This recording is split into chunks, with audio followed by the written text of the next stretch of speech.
Sometimes reading about the candidate's position isn't as powerful as hearing it from their own mouths. Tonight, we take an in-depth look at some of the most significant issues of the day and how the two men vying for president say they would handle them. Here's what they have to say about the issue of abortion. All of us here today understand an eternal truth. Every child is a precious and sacred gift from God.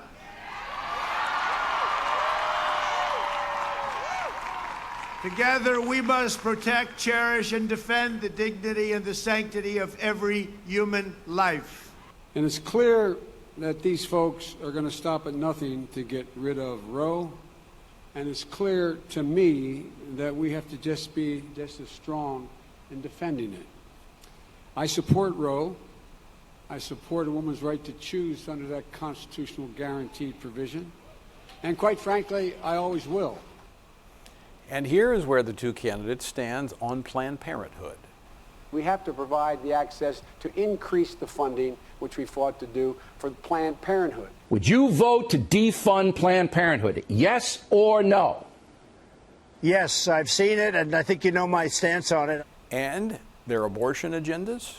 During my first week in office, I reinstated and expanded the Mexico City policy, and we issued a landmark pro-life rule to govern the use of Title X taxpayer funding. I notified Congress that I would veto any legislation that weakens pro-life policies or that encourages the destruction of human life. Together, we're going to reverse the global gag rule and domestic gag rule, restoring the Title X program. We will protect women's constitutional right to choose. Will you commit to abolishing the Hyde Amendment, which hurts poor women and yes. Women of color? Yes. And where do the two stand on the issue of judges? We have confirmed a record number of 187 new federal judges to uphold our Constitution as written. Would there be a litmus test on abortion? Yes, look, here's the deal. The litmus test on abortion relates to the fundamental value in the Constitution. A woman does have a right to choose. Of course, talking about judges, we have to look at the Supreme Court. This is my third such nomination after Justice Gorsuch and Justice Kavanaugh, and it is a very proud moment indeed. Today it is my honor to nominate one of our nation's most brilliant and gifted legal minds to the Supreme Court. She is a woman of unparalleled achievement, towering intellect, sterling credentials, and unyielding loyalty to the Constitution, Judge Amy Coney Barrett.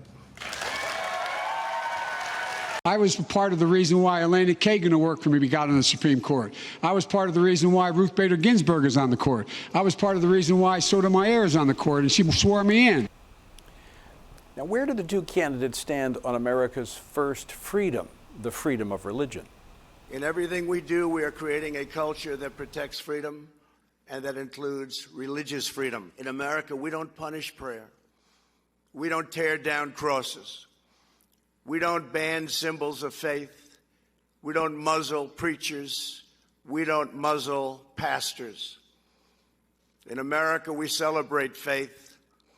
We cherish religion. And using religion or culture as a license to discriminate, demonizing the community, individuals to score political points, is no more justifiable around the world than it is here at home, and our policy should reflect that. And of course, at the heart of it, where do the two candidates stand with the author of our freedoms, God himself?